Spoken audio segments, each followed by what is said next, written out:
I want to be really honest with you guys about, I wanted to come in here and give a meditation to start off.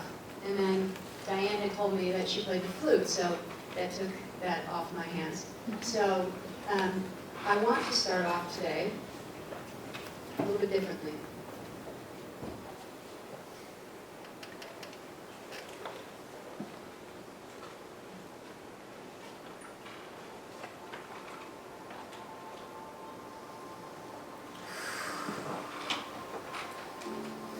I would like everybody to take a deep breath. A deep breath. In through your nose, and out through your mouth.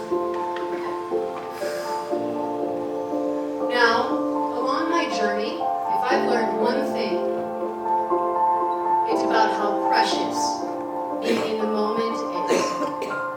We have 86,400 moments in a day. And we speed past those moments so fast that today you could have just planned on coming in and then you leave. Then you're in the car home and going, oh, that was great. Well, you know what? I want to stop. I want to look at you guys. I want to see all of you. I want to acknowledge all of you. I want us all to look around. Look around at everyone that you chose, because we are the creators. You chose today to be with all your brothers and sisters. And we don't connect enough in life. We walk past each other, we don't look at each other, but we don't stop and say hi. Whoa, there you are. There you are. And I see you. And I feel you. And I understand that waking up in the morning is not easy, but you say yes, and you powerfully choose him to say yes. And I am showing up for you in this moment to say thank you, that I am grateful for your life. I am grateful that you are here. Thank you, I receive that. I want you to raise your hand if you've lost somebody. Look around. Keep your hands up. Look around. Take in this moment. Breathe it in. Breathe it in. Don't bypass it. Don't be at another seminar where you raise your hand and you put your hand down. Hold your hand up and look at your brothers and sisters. Because every day that we wake up, we go to war. We go to war every day in all our moments, and we feel alone. And today, I will not allow it. I will not allow it. Because that was my message. That was the divine message that came through me. Is that you are not alone. Does anybody feel chills right now? Because I just felt them.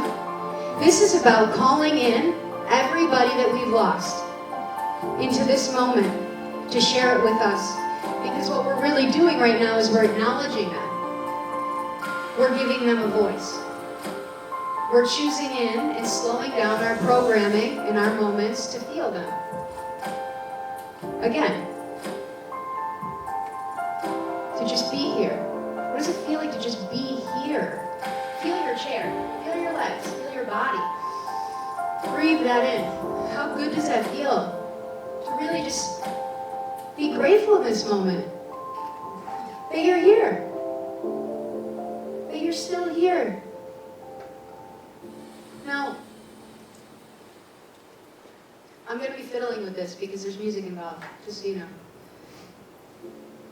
What I want to highlight is, I want to ask you guys if you know of a philosopher named Joseph Campbell.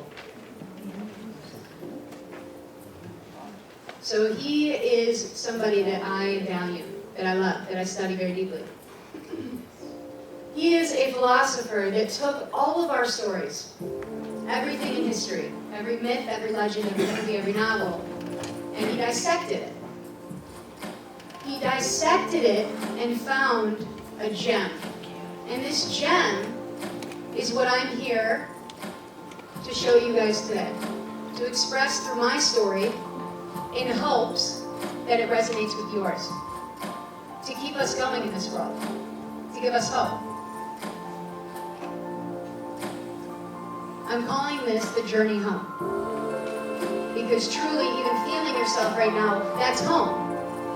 I feel you're feeling it right now. You're feeling being present in your body right now. You're feeling what it means to be alive. Because we wouldn't feel unless we were alive. So when we feel that sadness and that pain, I want to reflect this to you. I heard this brilliant thing the other day. That through spirit, when we feel that sadness, right? Like when you keel over and you feel like you're gonna die, really? Like you're like, oh, I miss them so much. That pull, that pain, that resistance is actually them. Pinching you, saying, I'm still here. But breathe through it and feel it because you, my love, are still alive. You can still feel it. You can still go through that. You can still feel that. So for me, this is my journey home. And the one thing that Joseph Campbell found in all the dissecting was something called the hero's journey. Now, the hero's journey consists of 3 parts that you will find in your story, my story, everyone in the world's story. It's not just me. I'm just up here today because you chose for me to be up here as your perfect mirror. The hero's journey consists of 3 things. Separation, initiation, and return. Now, our separation is when we're separated in our story from everything that we've ever known. Our reality that we were birthed into, our life, our religion, what we are used to, okay? And we're separated from it, okay?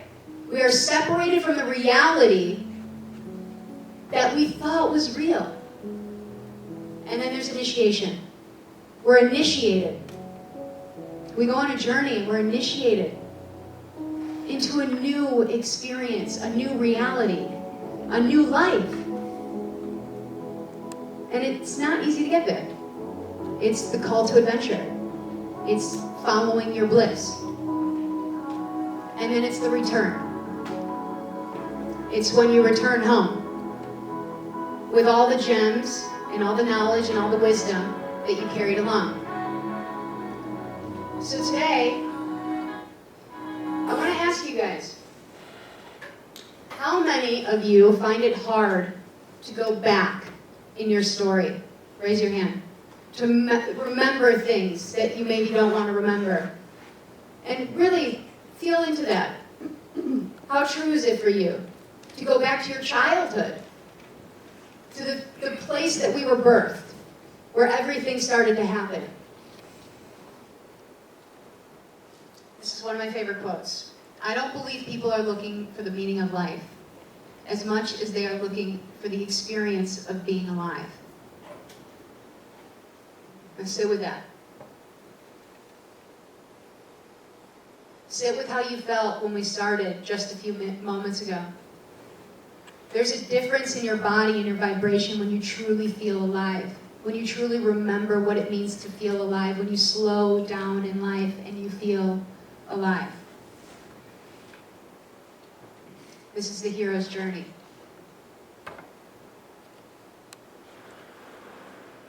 For me, I'm going to take you back. I'm going to show you where I was, where I went, and how I came back to be standing in this room right now.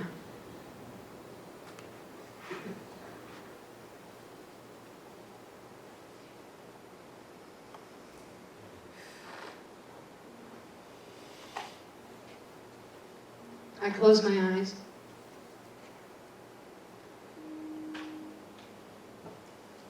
When we think about life, there's 2 things, right? Fear and love. Fear of really living. And that fear, it's planted in us at such a young age that some of us don't even remember or we don't want to remember.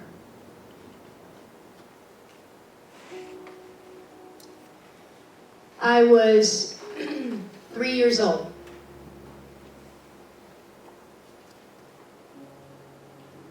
I was 3 years old. I was this happy, spunky kid. Always found the joy in life. Love playing on my bike, playing outside, playing with my friends, my family. My parents were going through a divorce. I'm 3 years old, okay? I'm standing in my kitchen. Cass, little Cass, full of life, full of adventure.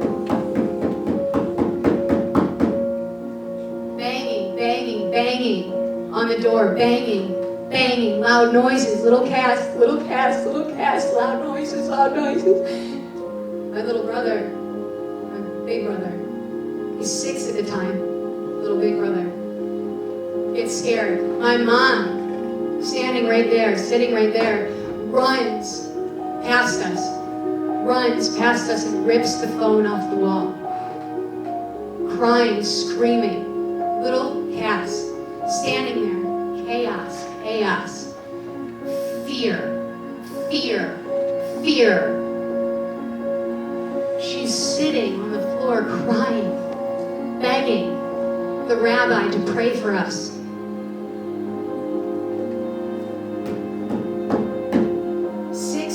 Officers break the door down, run past me, grab her by her hair, and slam her face down on the floor. I'm 3 years old when I can still feel and taste and remember the fear that was wired inside of me. I didn't have control over it. No one was sitting there telling me and explaining to me what was going on. She was doing her best. She was scared. They pulled her and dragged her out of the door and into a police car. And they left us on the front lawn, 3 and 6 years old. I have a tattoo right here in my brother's handwriting. I have 2 brothers, Blake and Jason. Jason was 10 years older than me. My brother Blake is 3 years older than me. Blake was holding my hand. This is his handwriting, and it says, "I am limitless." Because in that moment, I flew away.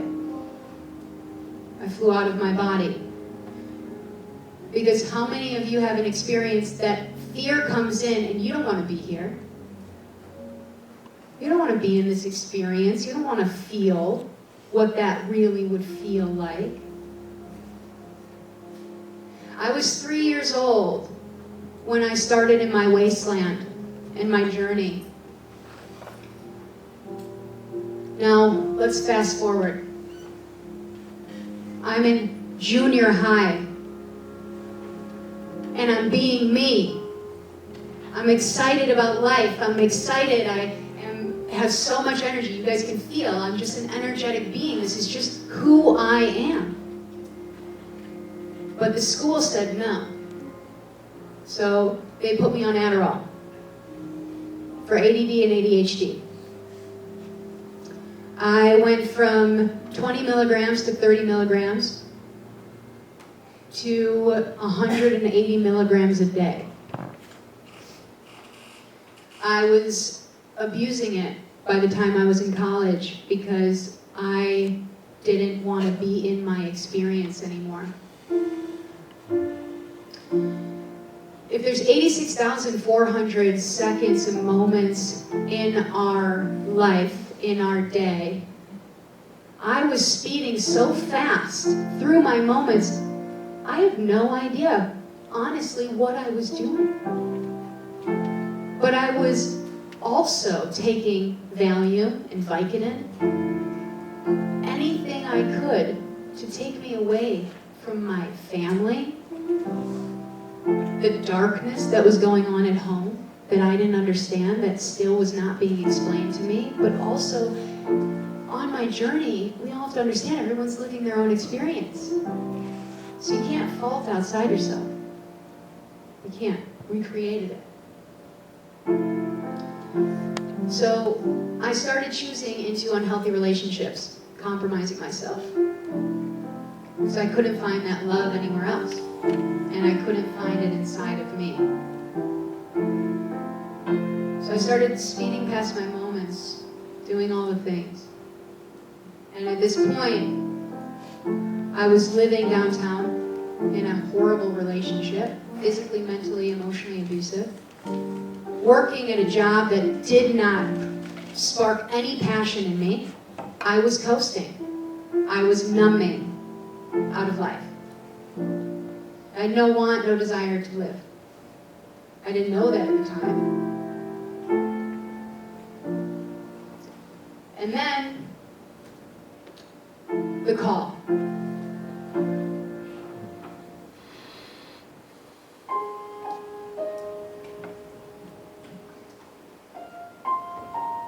April 7th, 2013. Yeah, can I take your order? A gin and tonic and a Jack and Coke? Yeah, I'll have that right away. God, I hate my life. Yeah, can I get a gin and tonic and a Jack and Coke? Yeah, no, it's for table 11. Hold on, yeah. My brother's calling me. Can I'm gonna go take this in the bathroom. I'll be right back. Good. Blake? Yeah. No, I'm at work. Yeah, no, I had to take a party. No, I haven't talked to her. What's up? Okay. Hold on, let me go to the bathroom. Yeah.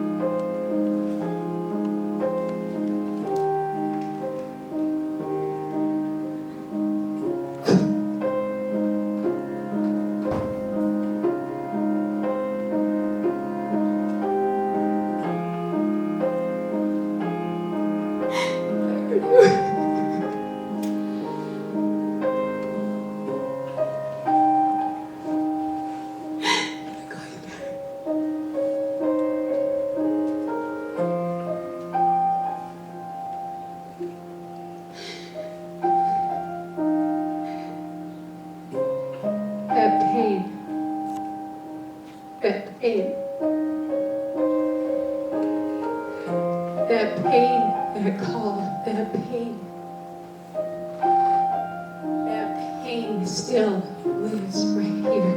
Every day, even now that I wake up, every day, I see that pain, I feel the pain. It doesn't go anywhere.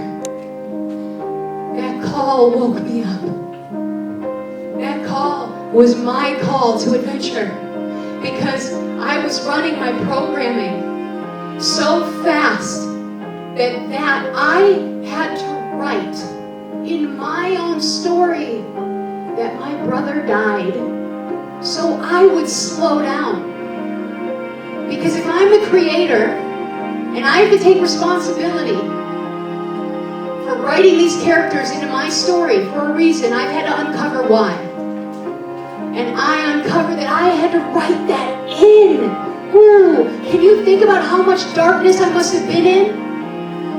How much I was not showing up for this life, if I had to write that kind of thing in my script?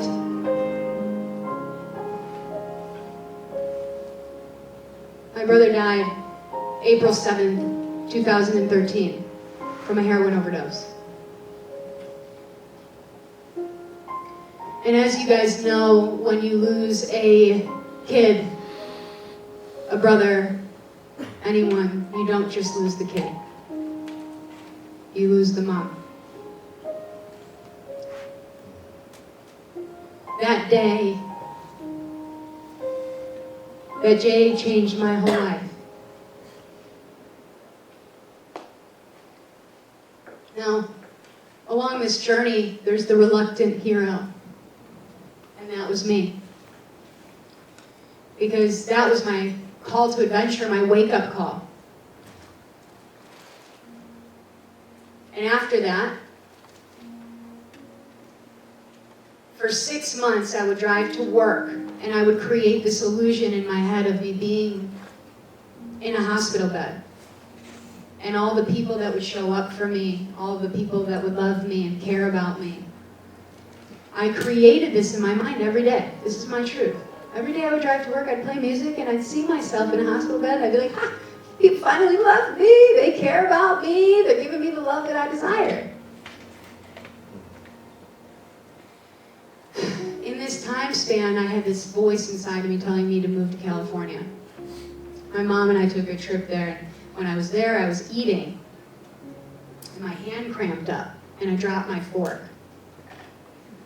And I looked at my hand, and I had this moment of deep within saying to myself, if you don't get off the drugs now, you will die. You're 25, and you are already your body. The only thing keeping you in this experience is giving up on you. So when I got home, I decided to get sober. I locked myself in my apartment at the time, and I'm going to take you behind the scenes. What happened was I would tie my hand, my wrist, to the sink with a bra. I would tie my other hand to the towel holder. I would grab the pills, dump them in the toilet, take them out, put them in my mouth, spit, scream at the mirror, punch the mirror, throw everything I could. I took my head and I bashed it continuously into the refrigerator, saying, get out of me, get out of me, get out of me. I didn't understand. I didn't know how to get that suffering out of me. I looked at the balcony multiple times, looking around for how many things I could figure out to hang myself. And then went through all of the thoughts of, you know what, I kind of live by the highway, and that wouldn't be a pleasant thing for people to drive by and see. I don't want to hurt them. I went through absolute hell. Absolute hell. Torture. But I had this deep feeling inside of me, this deep knowing that I just needed to do it. I needed to. So I did it. It took me 3 weeks. And at that time, I was working the bar restaurant industry. And I went back into the atmosphere that hindered my addiction, that kept that going. I had a beer and 2 shots. Because in my mind, hey, I kicked everything else. I'm sober. I'm clean. This won't affect me. Was flirting with all of the people I shouldn't have been flirting with. Sabotaging myself. Searching for love outside of myself. And I got behind the wheel of a car. I'm driving down 94. And I can still remember passing Old Orchard and saying to myself, you shouldn't be behind the wheel of a car. And you know what I did? I sped up. It's not like I just did it on purpose. We don't really consciously do these things on purpose. I was suffering. I was driving in the right-hand lane when a car turned into my lane, and I didn't want to hit them. So I turned the wheel to the right, and I accelerated, going about 110 miles per hour into a ditch, flipping 7 times, hitting a tree, and going airborne over a 5-foot fence, landing in a nearby parking lot.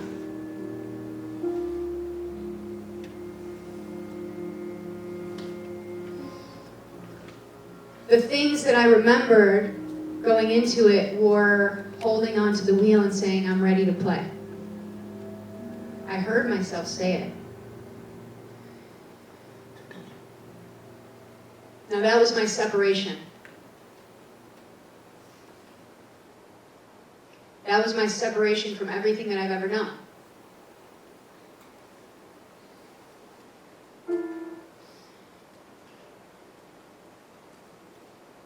When I woke up,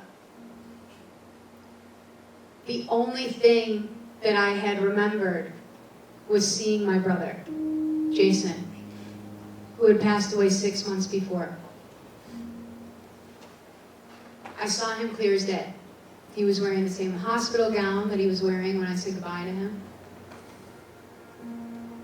And he said something to me.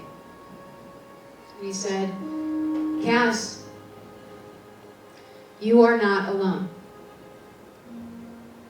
You are not alone. You have to remember this. But you are to create a channel. And he used the word channel. To allow everyone in the world that you come in contact with to know that they are not alone. But remember, you are not alone. So I woke up in the hospital bed with this message repeating in my head. My head was the size of a watermelon. I was scared. I was terrified. My body didn't work right. My mind didn't work right. I was so proud of myself for getting sober, but I was realizing in that moment that getting sober wasn't enough. It's about finding the love inside of me to be enough. So I sat there with this message, and I said to myself in that moment while I was laying in that bed, we come in this world alone, and we go out of it alone. And that's the truth. And I'm going to stand here and powerfully say that to you. It's the truth. You lay down at night, you're alone. You have a spouse next to you, you have somebody next to you, you're alone in your experience. It's about who you become while you're here that matters. Who are you going to choose to be while you're here in this experience? And that was a wake-up call for me. That was a deep wake-up call for me. Now, what happened after the hospital were 4 things, okay? 4 clues that I knew that I was supposed to be here. Number 1, I get out of the hospital, I go with my mom to the police station. We walk up to the table, and 4 to 6 police officers walk up and they're like, you're the girl from the accident. And I'm like, yeah, and the first things that they said were, you should have died. Great, cool, yes, I understand. But we have a question for you. Who is Jason? I looked at my mom looked at me, because the only thing that I had told her was, I'm certain that I saw my brother Jason. And as a mom, what do you say to that? How do you react? You just lost your son. You just almost lost your daughter. I said, why? And they said, well, a truck driver was following you and pulled you out of the windshield. And when they pulled you out, you were in a full-blown conversation with somebody named Jason. We couldn't get through to you. We couldn't talk to you.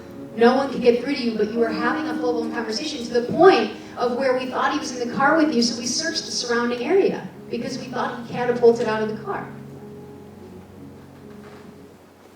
And then you let go. Number 2, we went to go see the car. I'm going to flip and then come back. This was where I flew off. The destination to the tree. What our car looked like. And that's what I was in.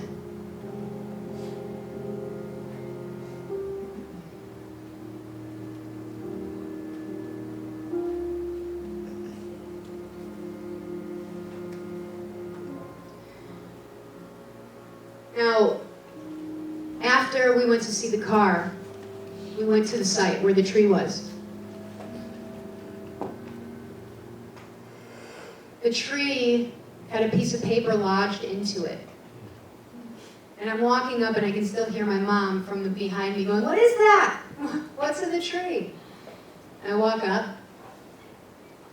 and I pull out the piece of paper, and it's my brother's death certificate. That night, I sabotaged myself even further by taking my mom's car without asking. Because in my sabotaging mind, I said, I filled up her gas tank and I'm going to take the car.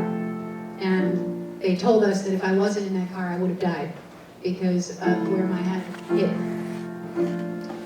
My mom had his death certificate in her glove compartment. What is there now is the bracelet that I was wearing the day that I got in that car accident, and it says infinite love and gratitude. I went back and I nailed it into the tree, and it's been growing around it ever since. Now, number 4. Number 4 is we went to Whole Foods.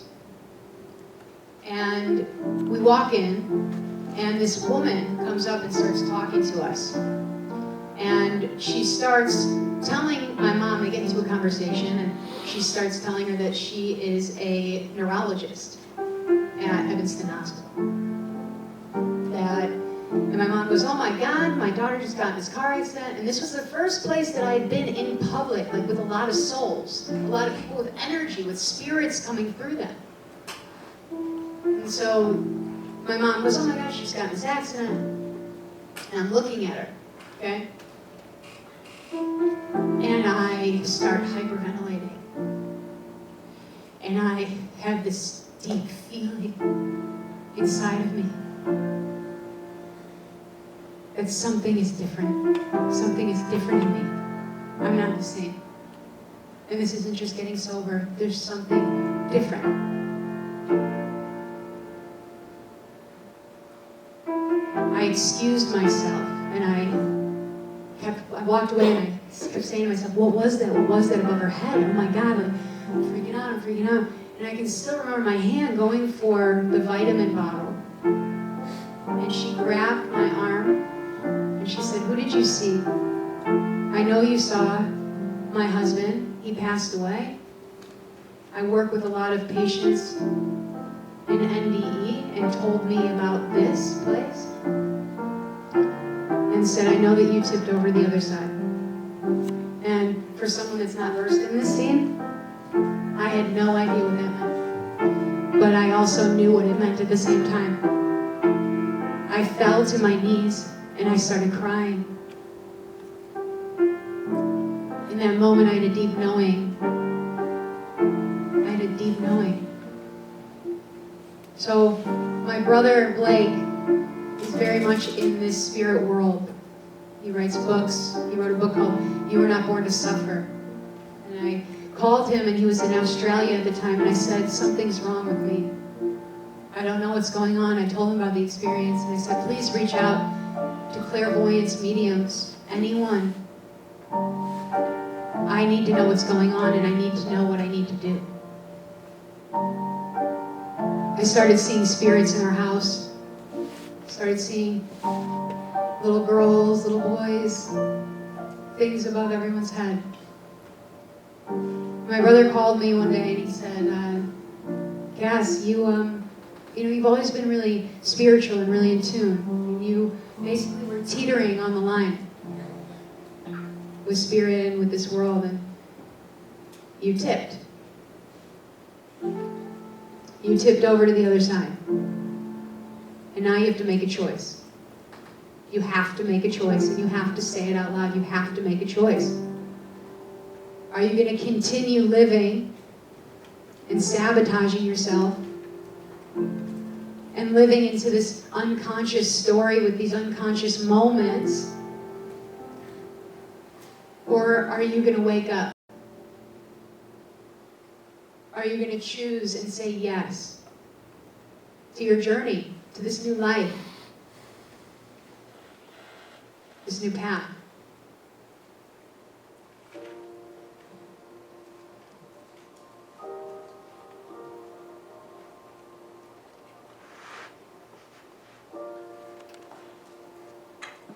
The threshold, the unknown. We're going to have to depart in 3 minutes.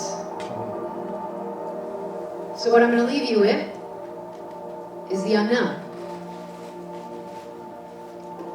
With me embarking into my bliss, into this deep feeling inside of me that I needed space from the old story, the old place, the old atmosphere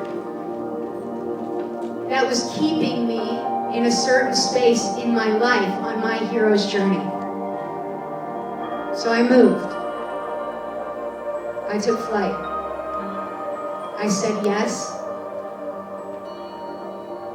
I said, excuse my language, but I said fuck yes. Fuck yes to life. Whatever this is, I have no idea what it is, not even a little bit. But I know one thing for certain. The way I was living was not living at all. Not even a little bit. So I'm going to stop my story there, and we have 2 minutes.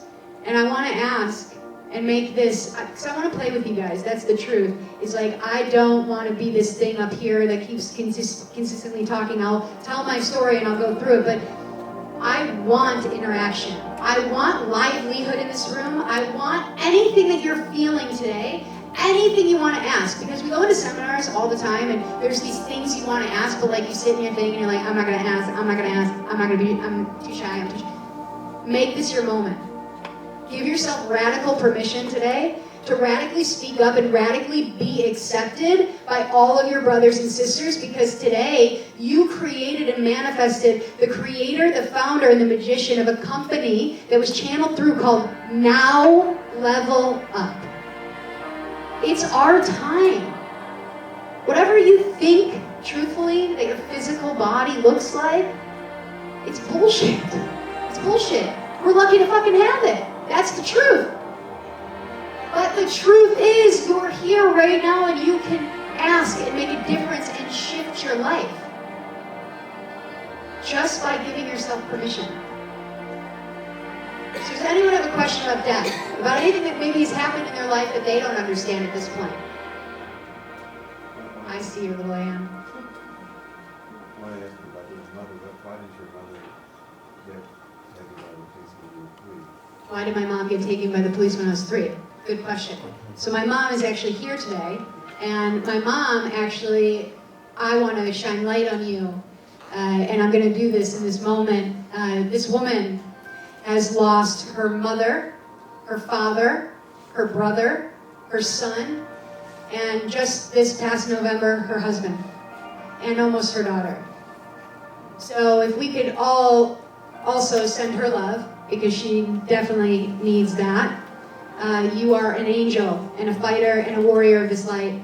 She was taken by the police because they were in a horrible divorce battle, and my father at the time had paid the officers to beat her, and there was a lot of money involved and a lot of dirty things involved, but it had to do with custody and things like that.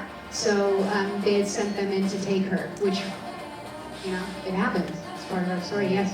What police station? What town? Skokie. It was Skokie, Illinois. Yeah, that was a good amount of time ago, but yes, we're gonna send them love and light. Yeah. Anybody else? Anybody have a question? A feeling, an inkling inside that you're questioning, or maybe can anybody resonate with where you are in your story right now? Can you remember the call? Yeah. I have a question. Have you had trauma therapy Have I had trauma therapy? to resolve this? So my answer to that is there was a deep knowing inside of me when I got out of the hospital. I had broken most of my ribs, my collarbone, dislocated my hip. I have what they call cubital tunnel syndrome, where my nerve isn't connected. Shifted a disc in my neck, chipped my spine, and so with what I'm going to say to you is, I actually went into warrior mode after that. There was this deep spirit inside of me saying, I know I have to wrap up, saying, you can do it yourself. And I have actually done it myself through seeking and listening to spirit and going outside to healers and holistic medicine. But anything other than that, I was never guided to do. Hello again. Hello. How you guys doing? Good. Actually, I'm really glad that you responded because something that's so important is for us to use our voice, right? Because a lot of the time we go through this life and we hold so much in. So I would like to give us a little bit of a heightened vibration. And I want you to really listen to this song. A lot of my life is about music and music therapy. We hear music, but we don't listen to the words. I want you to keep listening. And when you feel called, I want you to say the loved one's name that you've lost. Close your eyes. Go inside. Go home to you. Go home to you. When you close your eyes and you see those lights, that's you. That's your reflection. Say their name as loud as you want. Jason. Marshall. Sophie. Daniel. Let it out. Even if you say it once, say it again. Gloria.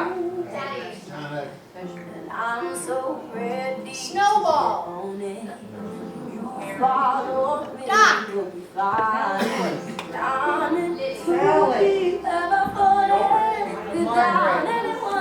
I can't hear you. If you're going to let yourself be free anywhere, know you created this moment for this. Get it out. Say it. Marshall. Jason. Doc. Sophie. Dominic. Helen. Sophie. Helen.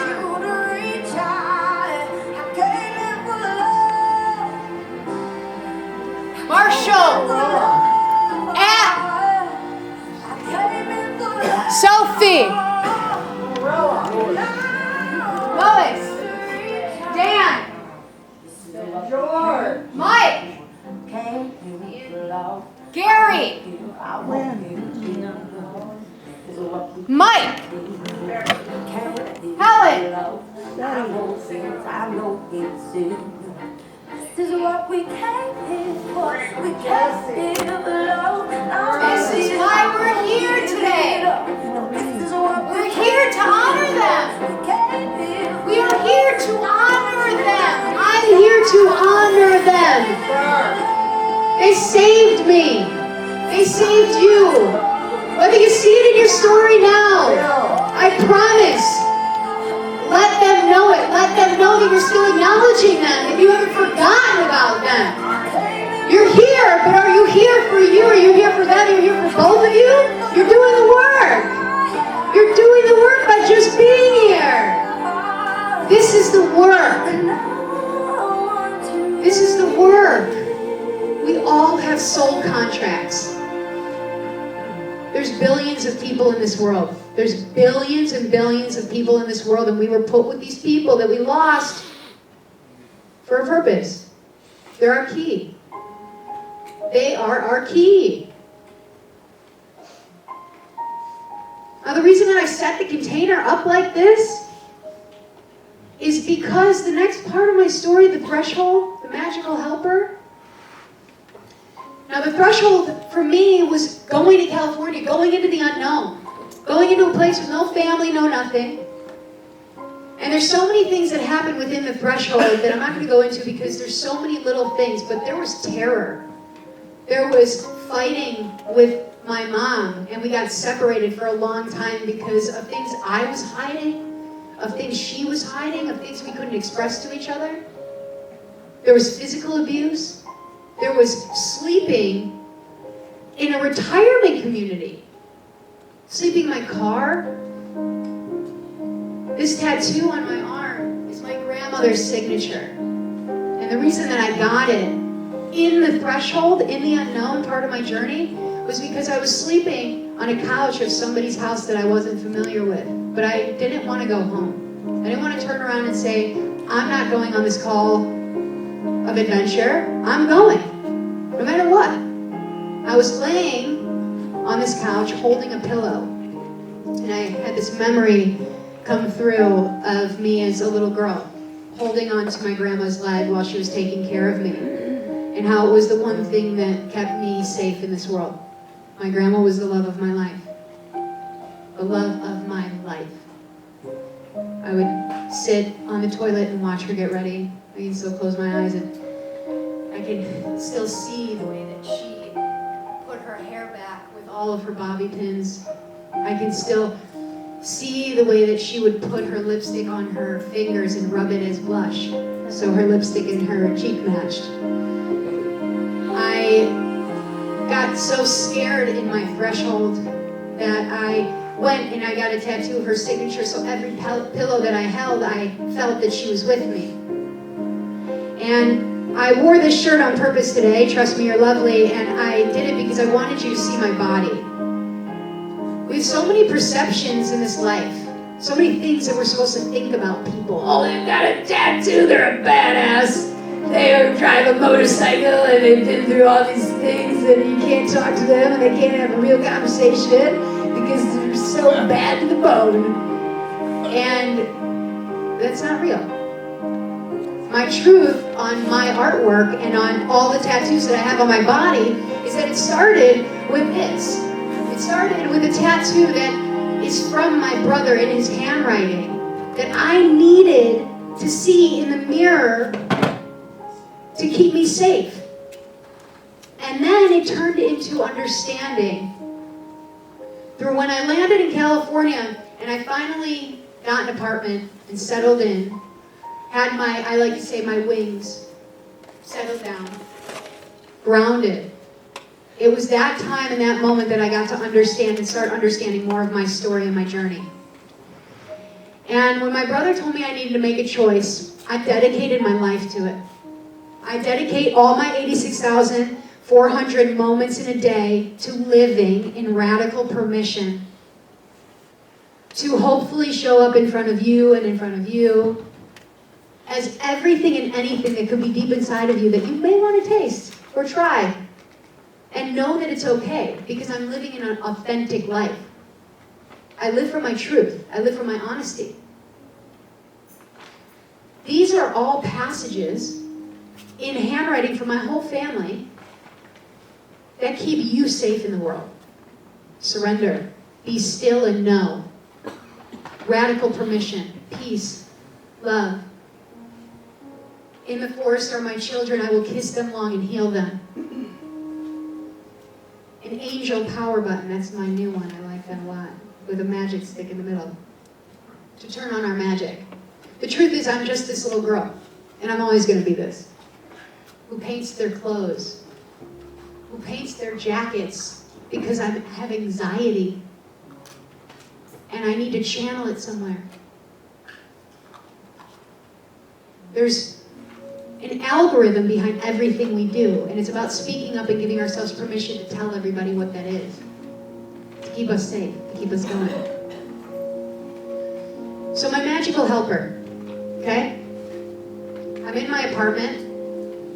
I put out every person in my family that's passed away, every animal that's ever passed away, and I got naked, and I laid on my floor, and I cried, and I said, I'm here, and that's all I can be anymore. I'm just here, and I am saying, come through me. I'm saying I want to show up, I want to be guided in every moment. Whatever you want me to do, I'm here. I am of service. After that, my whole life changed. From signs that I see everywhere. There's a black crow that surrounds me every time I walk. Everywhere I go, my brother shows up as a black crow. Every time I have anxiety, there is a purple flower painted in my picture. I will be walking and I'll have anxiety. There will be a purple flower right next to me, instantly. The spirit that shows up for me so powerfully because I'm standing in front of you no matter what any of you think. And I'm radically choosing into my story. I'm radically choosing into every moment no matter who I come across. We can all have these perceptions of these people. Oh, he's a big CEO man and he wears a suit and tie and he'll never listen to you because you're full of foof. Well, you know what?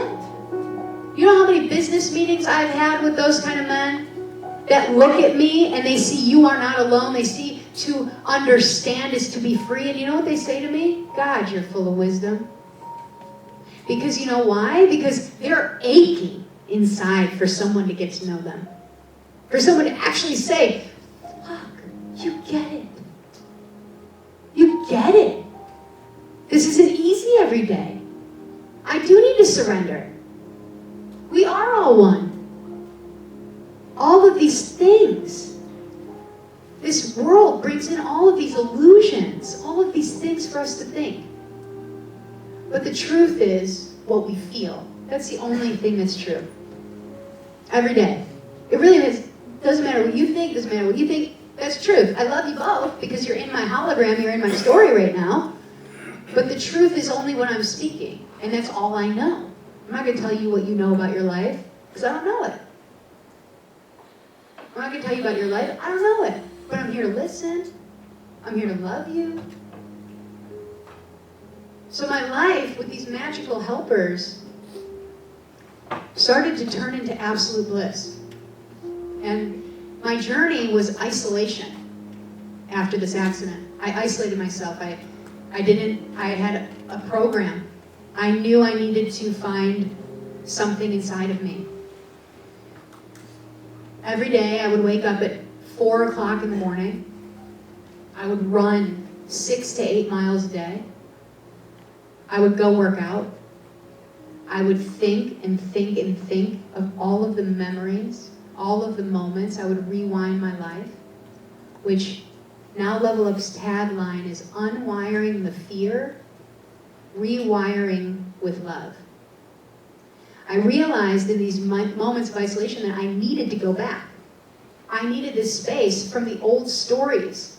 I was living with my mom, I was living with my dad, I was living in their story. I didn't have a story. I didn't even have an experience of my own. All I had were the experiences of a divorce and an experience of another marriage and an experience of this and that and all these things, but I didn't have any of my own. I didn't even know how to feel. I didn't even know what feeling meant. I'm still learning what that really means. I'm sorry I like the F word. I am still learning. It's passion. It's passion. So I can use it in passion. I'm still learning every day.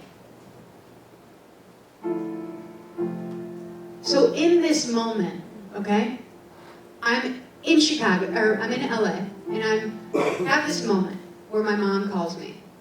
And my mom and I have had this relationship since I was a kid where we're the perfect mirror. We mirror back the things that we don't like and that we do like, and also the things that we're meant to unwire together in this lifetime. And I was young. And at this time, I pick up the phone. She calls me, we get in a fight. I'm standing in my bedroom, and my bedroom had a vanity and this mirror, and I'm on the phone. We're yelling at each other, and I'm crying. I'm just like aching and in pain, and all of a sudden I just start blacking out. Because my anxiety. So as we talk about 86,400 moments and slowing down to actually live in them, I was realizing what was happening to my body as I was speeding up, because that's what anxiety does, it speeds us up. So I throw the phone on the bed, and I look in the mirror and I freak out, and I keep saying, I need something. I need something to keep me safe in this world. What can I do in this moment? What can I produce? So I went into my closet, and I pulled out a shirt, and I painted on it. And I painted, "The war is over." And I put it on, and I looked in the mirror, and I said to myself, Cass, I'm showing up. I am here, I'm here, I'm here, I'm here. I repeated it, repeated it, repeated it until I found myself in the mirror. I had to bring myself back to me. I was gone. I left my body again because I didn't want to be in the pain. I had to find myself in the mirror again. And I said, I am consciously committing in this moment that the war inside of me is over. I'm done fighting everything outside of myself. I'm done fighting everything inside of myself. I'm amazing. And I'm starting a new chapter in my life, and I deserve to live. And I deserve to be in it.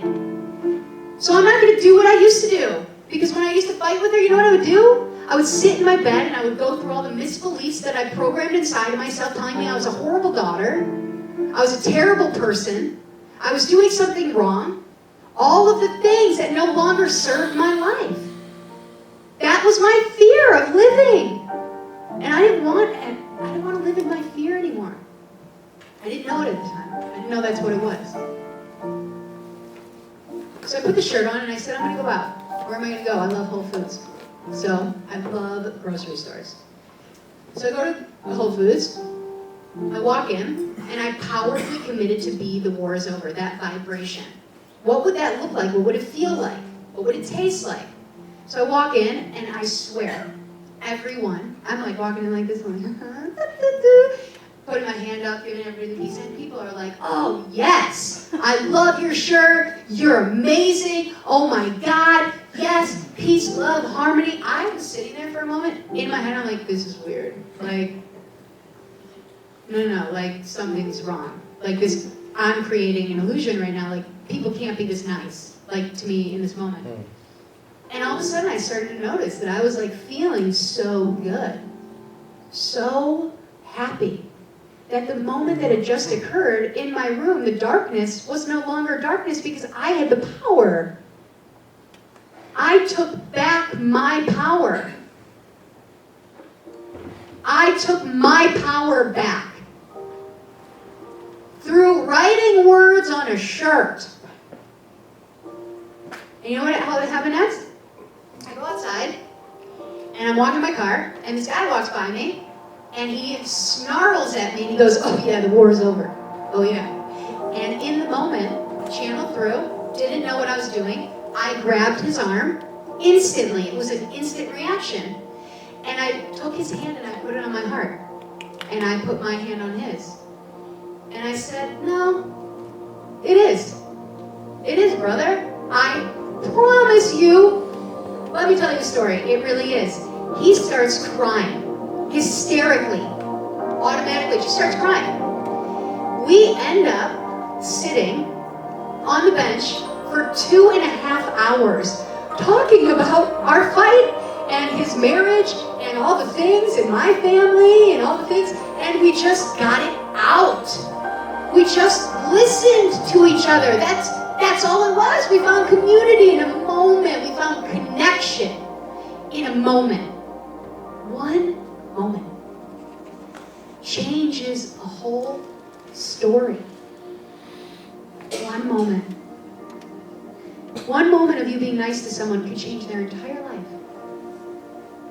That's why powerfully choosing into being that reflection is so important.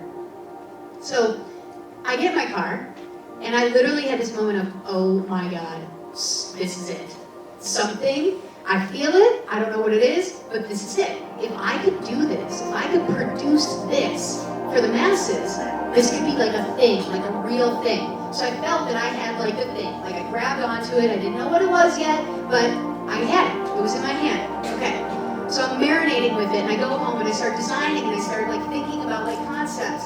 And the first design was this. It was yes. So I was like, yes to life, yes to this experience, yes to choosing it. So all of a sudden, Spirit guides me to this thing called the dream circle. And, I mean, listen to language, listen to words. It's called the dream circle. And it was a bunch of entrepreneurs sitting in a circle telling just like the glimpse of what they had thoughts of. And then we showed up for each other, giving each other tools and help to move us along our journey. Because that's community, that's a new experience, that's getting into your initiation, that's breaking out of your separation, out of your old reality. So I'm moving, I can feel the pieces moving. So I get get connected to a designer, a graphic designer, and we start connecting, we start designing. And I ended up realizing that I was going home for the first time in like 8 months from being away from them. And that was like the longest time I'd been away. So I got anxiety. But I had this thing in my pocket, and I'm like, there's the thing, and it's happening. But I don't know what it is. So I go and fly back to Chicago, and I get to the door. To the door of our house, which is so symbolic. It's the door that I reunited with my mom after my brother passed away. It's the door that I snuck out of as a little kid. It's the door that I got picked up for prom. It's the door. And I'm at the door, and I'm taking a deep breath, and I'm looking at the door, and I'm like, oh no. I'm going in. What am I going to do? So I thought about how visual I am. If we can visualize something, we can create it. Everything is visualization. So I start to think about this video game that my brother and I used to play, Mario Brothers, if you're familiar with it. So I thought of my mom and my brother and my dad as Bowser. And spinning he's this big dinosaur with these spikes, and he throws fireballs at you. So I had to visualize that and saying to myself, no matter what comes to me, I have a choice. And I sat at the door, and I said, what's my choice? And I can still see my hand looking at the door, and I said, now I can level up. And I went, oh shit, that's it. That's what this company is. That's what this idea is. It's choosing in the now. It's choosing in the now that we can change our life. You just have to make the choice. You just have to say, I'm going to choose my perspective. I'm going to choose a different way to handle this. So I powerfully chose into playing the character of forgiveness. I powerfully chose into playing the character of love. I powerfully chose into playing the character of compassion. And when I went in, the entire trip changed. It was the first trip home that I actually felt good.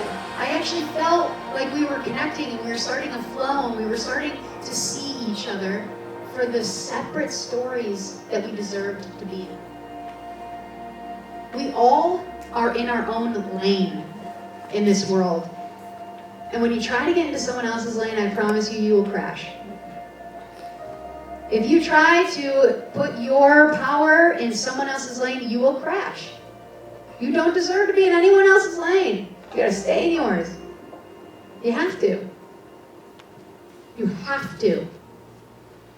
Because the truth is also is, if you're in your lane and you're worrying about what's behind you and what's in front of you, you will crash. You just have to keep going moment to moment to moment. So for me, that's how Now Level Up came through. I knew that things were changing. I knew that my passion was being sparked. I knew that I was finding my own way. And here's the thing. The road of trials and the 9C journey is a mixture for me. Because the truth is Now Level Up didn't turn into this giant, amazing apparel company. I never saw it as that.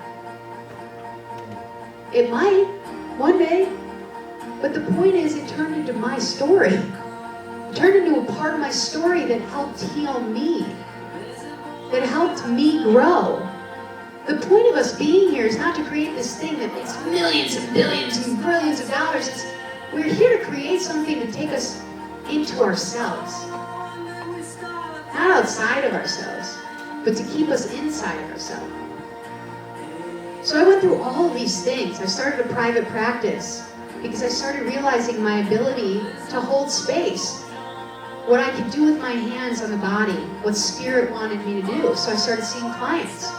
So I started having them come to a practice called Now Level Up. And it was one after another, and it started off as practice.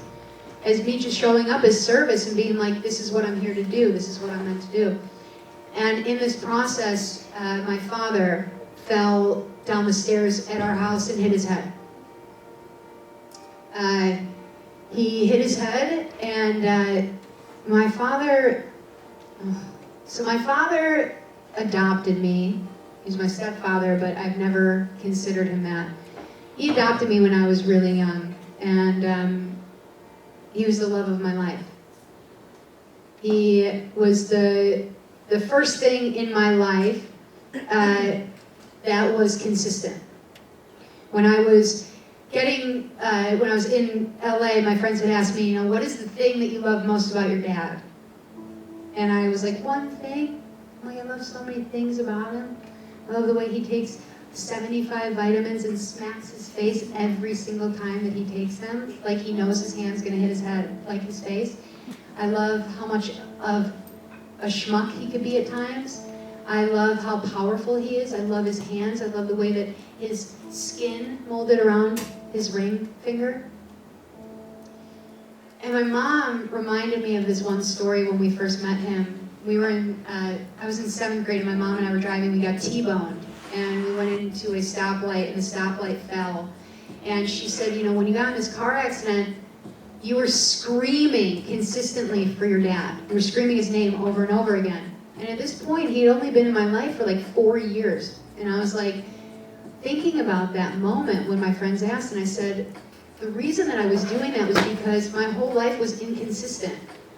It was divorce, it was pain, it was moving, it was being in fight or flight mode all the time. And for the first time in my life, I had a consistent thing giving me unconditional love. And I needed that in my story to keep me grounded. So when he fell, it was a big thing for our family. It was the king in all of our stories, saying and getting ready to say goodbye. He was in the hospital on a feeding tube and bed bound for about 1.5 years. And that journey was, after everything, not easy. It was watching my mom once again, going through all of the things, all of the pain, all of the grief, while still not healing from the brother and me. It's watching my brother and I have to show up in ways that we weren't used to, pushing us into new levels that we had never seen before. This man took care of everything. That's the truth. He did. Took care of everything. To the point of we're still trying to figure out how to do everything. So that time, for me, was really hard. It was the road of trials. It was the night sea adventure. It was not understanding what was coming next. It was scary. It was full of fear. But I felt the knowing inside. It was pushing us. We all have that feeling inside when something's going on. Something is still pushing us. There's still momentum.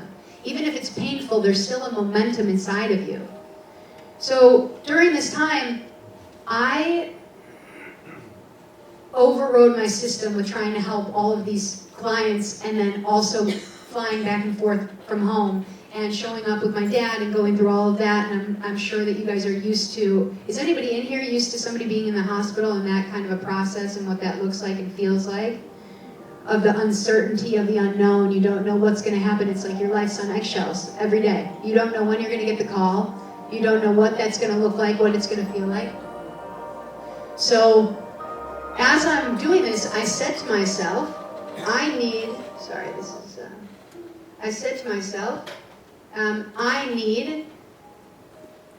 to go and do something for me. And now I've reflected on it, and the truth is I ran. I booked a flight to India on January 3rd, 2017, and I left January 11th. I took one backpack. I had never looked into India before. I just said, Spirit, something's pulling me. There's a message. There's something I'm going to uncover.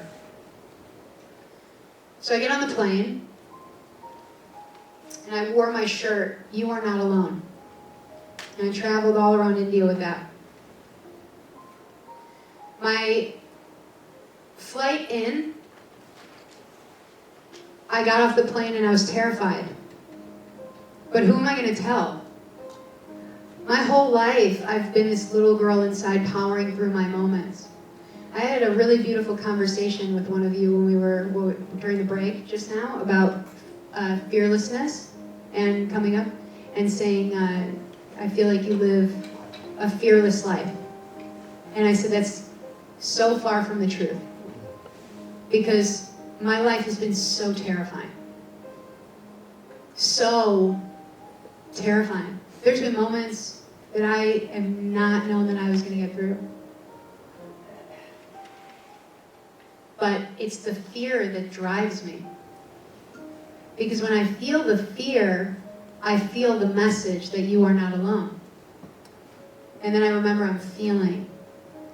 And then I remember how lucky and grateful I am for feeling. For still being able to feel. So I went to India. And I'm guided. And had some of the most intense experiences I've ever had in my whole life. I walked the streets. I had to pull a knife out at one time. I slept in a 6x6 room everywhere that I went with a toilet and a little cot and screaming and yelling and noise that would never shut off. And what it did was it pushed me inside of myself. It was like someone screaming and screaming and screaming and screaming, and still you had to turn yourself inside out. And that's why I like to call that moment in my life my inside out. I had to really deeply look at myself, at why I've been running, at why I've been full of fear. It just was another way of me looking at myself in order for me to let go. And I wrote a passage on my Facebook the night I left. I just wrote it and left, and then the day I came back, I read it, and I was hysterically crying. Because I had wrote myself a letter that I needed to read before I even left for the trip. To console me, to remind me of why I went. Because when I landed, I was like, whoa, I'm back. And he's still in the hospital. And the hero of my story is leaving. And I can't run from that. But now I have tools, I have me. I can now show up as me. In this letter it said, I'm going to disconnect from everything that I've ever known in this 3D realm of existence, and I'm going to disconnect and go home to everything that I've truly always known deep within since I was a little girl. And I found myself in every moment that I was laying in bed alone at night, crying, holding myself. I remembered me as a little girl, and I went home to me. That's all I had to do, was just keep consistently going home to me. So when I came back, was my initiation into a new world, a new way of seeing things, attracting friends and experiences now in this life of dance and liberation and all these healing modalities and all these ways of living life that I had never known as me. Now I'm as me. And then the threshold crossing. Me living into this person, changing, letting go of all the old voices of being in Chicago, running into somebody that knows you, that knew me, and was like, oh, remember this? And me having to sit there and be like, I remember it, but like, that's not me anymore. What do you do when you're trying to really recreate yourself and things keep pulling you back? The only thing that's going to keep you in your center is you really powerfully knowing you. Radically giving yourself permission to know that everything outside of yourself is really just a test. It's not. It's you. It's you in another form. We had this conversation, which we'll open that up to. We attract mirrors into our life to keep us going in this game. In this moment, each and every one of you is sitting there resonating with something. Something, because I'm really just you. We are all just the creators of our own game, of our own movie. And in this moment, you've created in your story for somebody to be standing in front of you, reflecting back your journey. Because there's somewhere deep inside of you that you showed up today for a reason. Yeah, maybe you come to these all the time, but you come to them for a reason. You had a near-death experience. You want to know more. You want to know more because there's more of you to discover. We're never done growing. We have an opportunity to learn in every single person. That's why connection is what this world needs to be about. What I drive from every day. You could ask some of my friends, literally, we can't make it down a block with me. That's my truth. I don't go out with people because that's my truth. I will stop everybody on the street and tell you that I love you and I want to hear your story because I want to know more about me. Maybe it's unselfish, but we're here to live our own life. And I want to learn everything I can about me in this lifetime. And if I can do it through you, why not? So,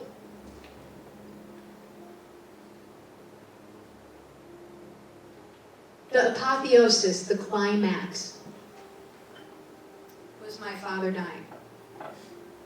So my father died November 29th at 2:22 p.m.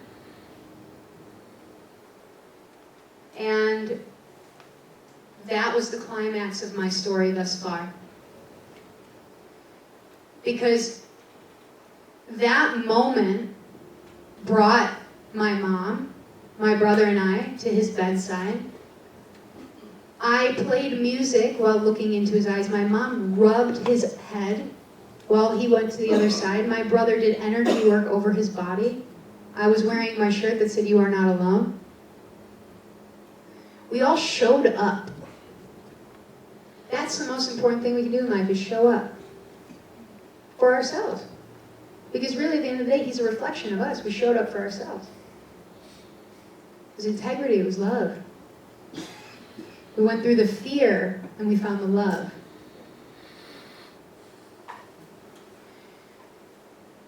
Now, entering the cave.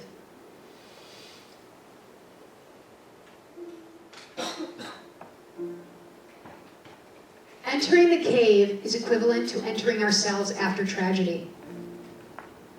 Because it's one thing to go into myself when I went into India. It's one thing to go into myself, after I passed. It's another thing after what you have categorized as somebody so important as the hero of your own story.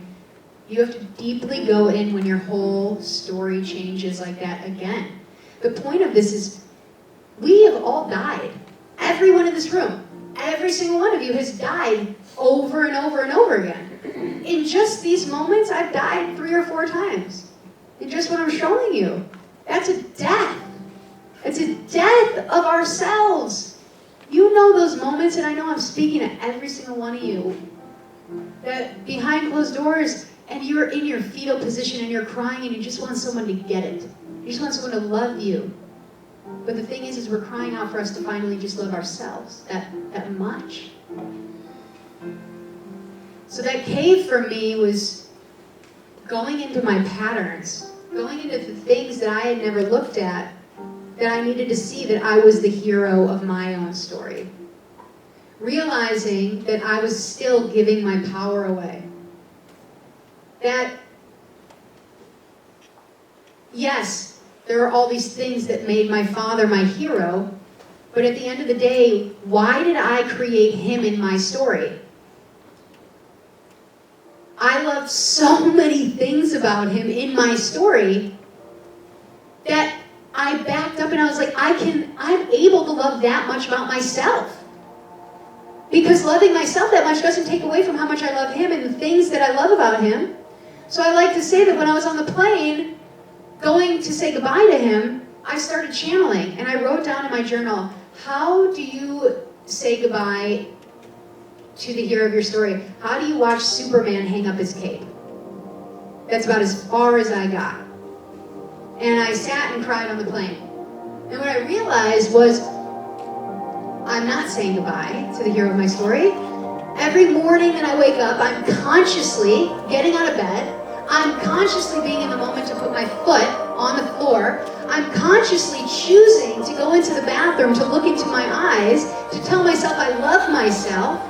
I'm consciously opening up the cabinet, taking my vitamins, and I'm looking to the left and I see my cape with all the memories of him weaved in it. All the memories of my brother. All the memories of everybody I've ever known that has passed. All my memories. And I suit up every day. I put that bitch on and I tie that knot. And I look at myself and I'm like, I am powerful. Because no one can take the power from me. We are the heroes of our own story. There is no one else outside of ourselves. Nobody. They're just our reflection of our greatness, of our love, of our light.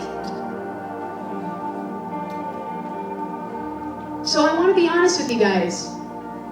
From my entering the cave, the courage, the helpers, my friends that showed up for me, the patterns and the programming in my head that kept going, you're alone, and then my friends showing up to make sure that I wasn't alone, to mirror back that I had been feeding myself all these misbeliefs for all these years. The truth is, I'm still every day working at this. I'm still every day working at my life. And I'm going to continue doing it. And in the past, from the belly of the whale until the magical flight, I'm going to be really honest with you guys. We're shifting right now.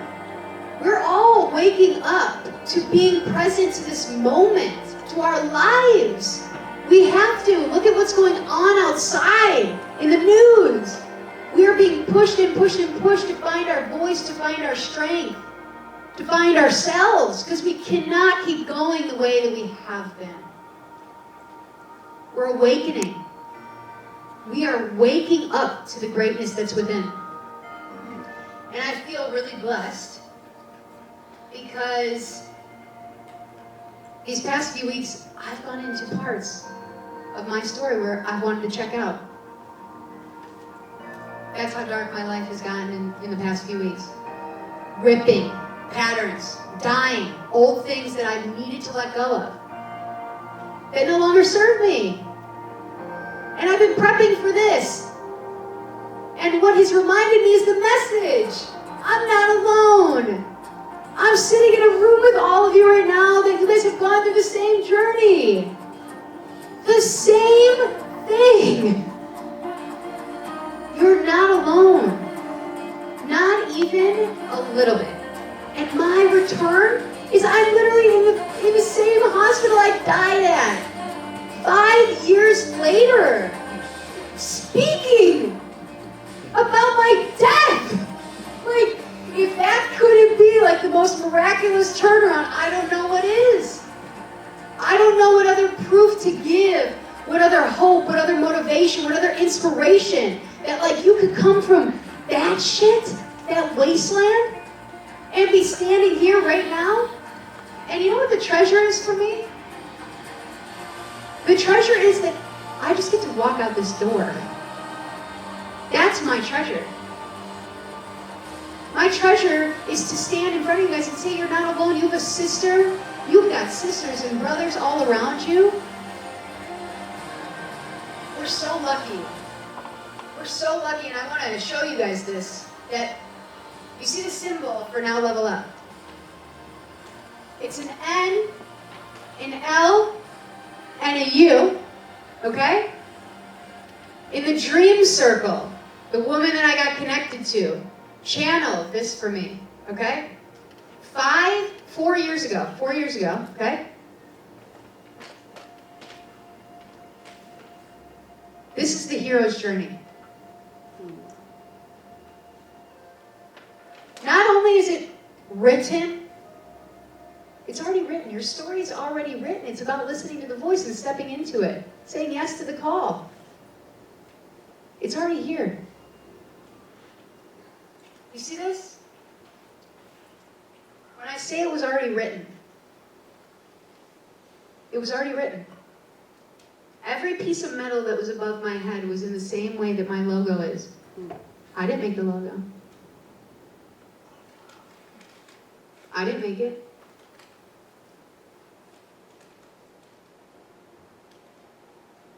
I want to open this up because when we took a break,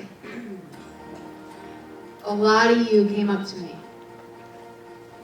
And it made me smile because it proved me right. That we all sit in our seats and we hold our feelings in. And when we're given a moment to talk, we hold it in. Out of fear. And I'm showing up as radical permission. Because we have things to talk about.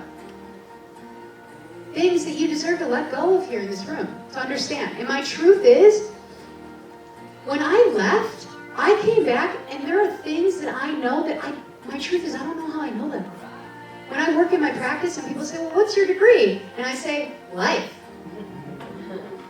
They look at me and it's starting to be this thing where everybody gets it.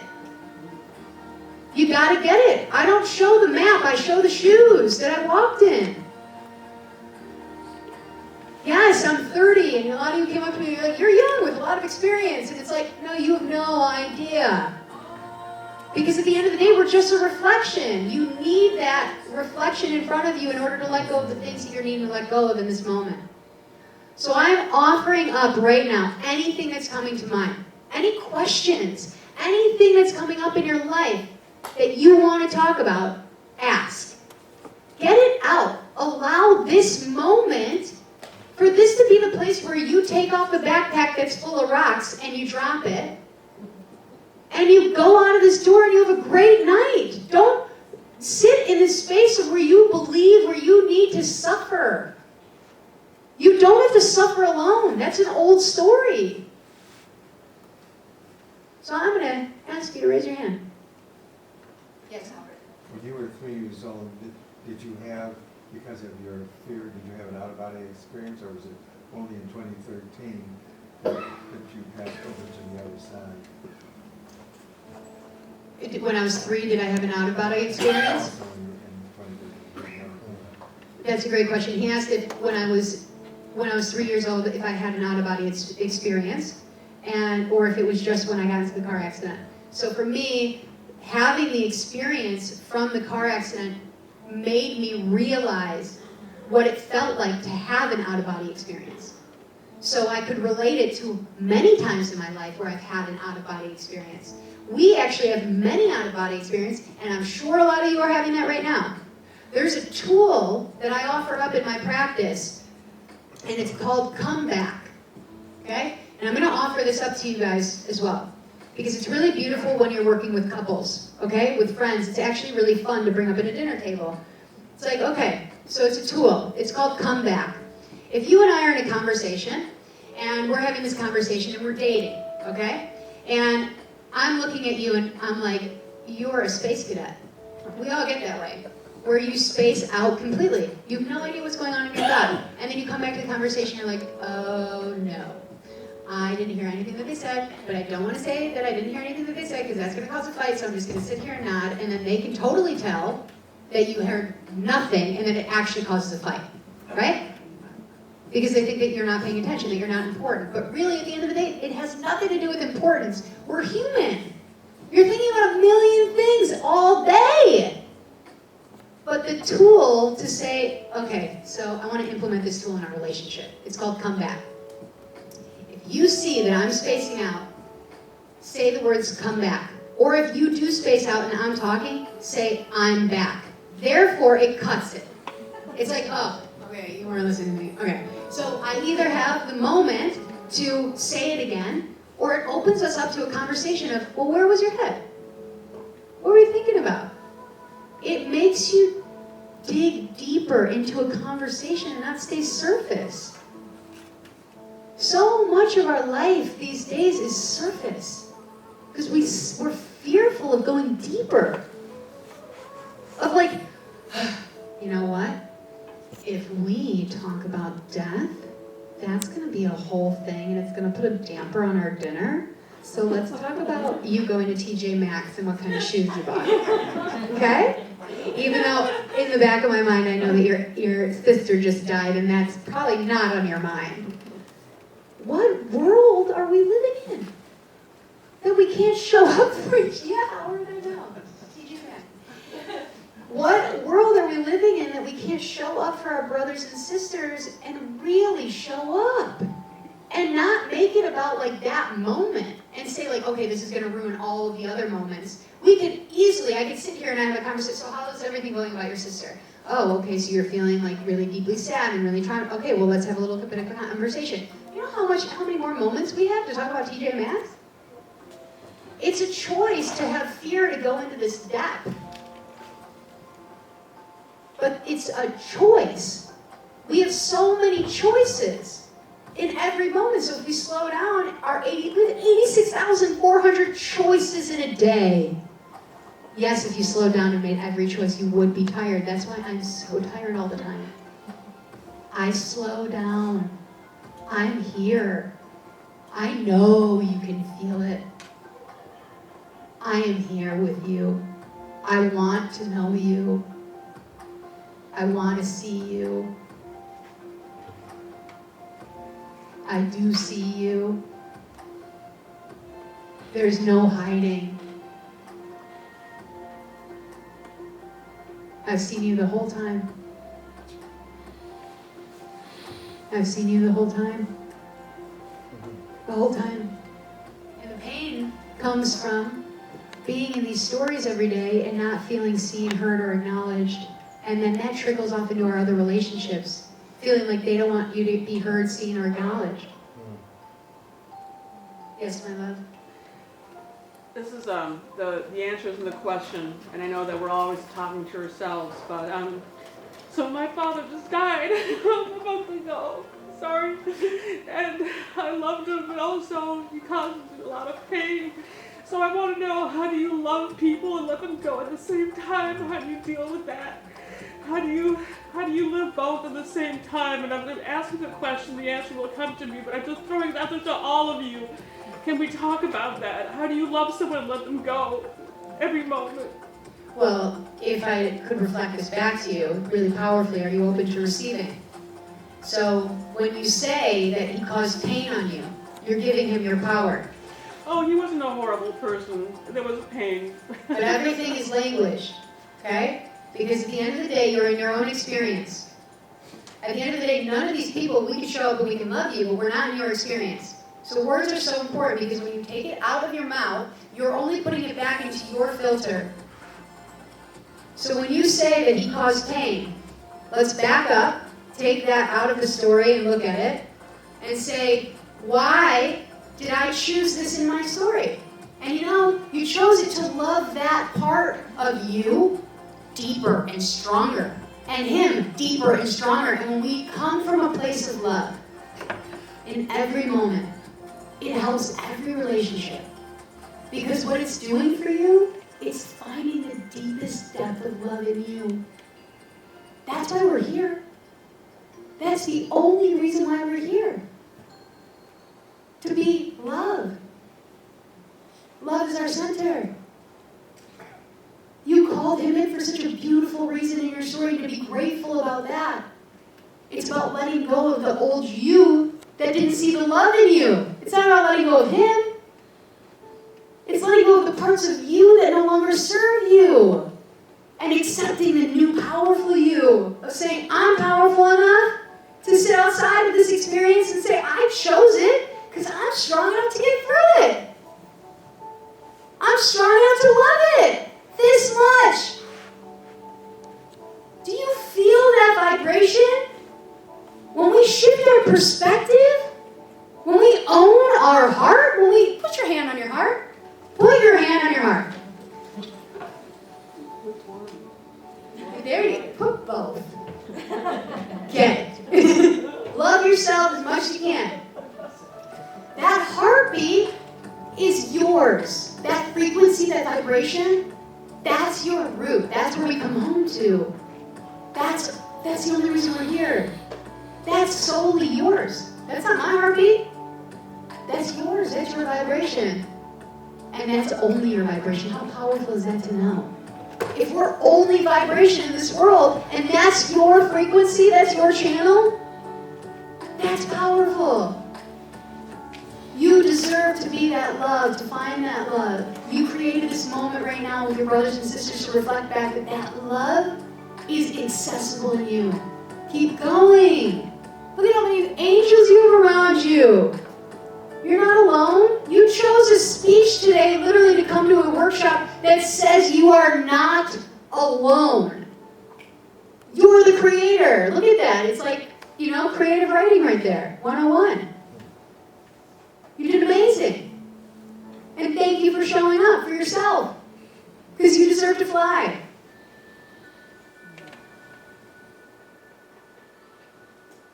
Hold on to you. Let go of the old stuff. Do you feel good with that? Deep breath. In through your nose, out through your mouth. Whew. I feel you, sweetheart. And I'm sending you that love. And know that you're not alone. Because we all have those moments. Just yesterday, a question came to me, how long are you going to keep doing this, living in fear? And I'm realizing, listening to your words, that I'm here for a reason. Thank you, and thank you for being here. But I think it's just breaking those old patterns of, I had a very traumatic childhood, just like you did. I'm listening. And it's hard for me to break away from those, the pounding at the door type scenario that you talked about. I have those memories. How did you release that? Release the fear. the fear. Living in, I tend to live in a state of fear. Rather than seeing a potential friend, I see a potential foe in people. Yeah. How did you either not fall into that in the first place or work through it if you did? So, hello? No. We're out. We're out. Wait. In the camera bag. I can speak up. Can everybody hear me? Yeah? Okay, so once again, everything outside of ourselves is just a projection of what's inside. So you're creating moments of fear outside of yourself to just be aware of the fear that lives within you. Okay? So if you can sit in a situation and say you walk up to somebody and you're feeling fear, if we can stop, that's our biggest thing, is stopping. We're on this merry-go-round of keeping going and going and going and going. You're not consciously in your moments all the time these days. We're not. It's not a thing. If you consciously start to bring tools into your body, meditation, waking up in the morning, slowing down your program, it's a big thing. Meditation is, everybody's talking about it. It's a fad, it's a thing. But the thing is, it's really a thing. Okay? It really is like the thing. Because it brings you back to yourself. To start using tools to slow down your programming. Therefore, when you're in front of a character that you feel fear, you can take a deep breath and go, and internally say to yourself, I have an awareness. Everything is awareness. If we have the awareness around anything, we can shift it. Anything, that's a promise. If you have the awareness around any little thing, you will shift the pattern. But it's like losing weight. When you start working out in the beginning, and you're not getting the results you want, you feel like you should give up. This is 5 years, and I'm being honest with you guys. When I say I'm a worker, this is 5 years of 86,400 moments of me plowing through walls. Walls, because I was sick of living in the suffering. And my working is working inside out.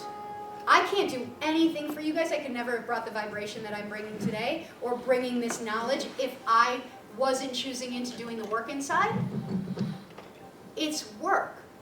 But I'm sitting here reflecting back to you. I have so much faith in you. When you get in that moment, you stop.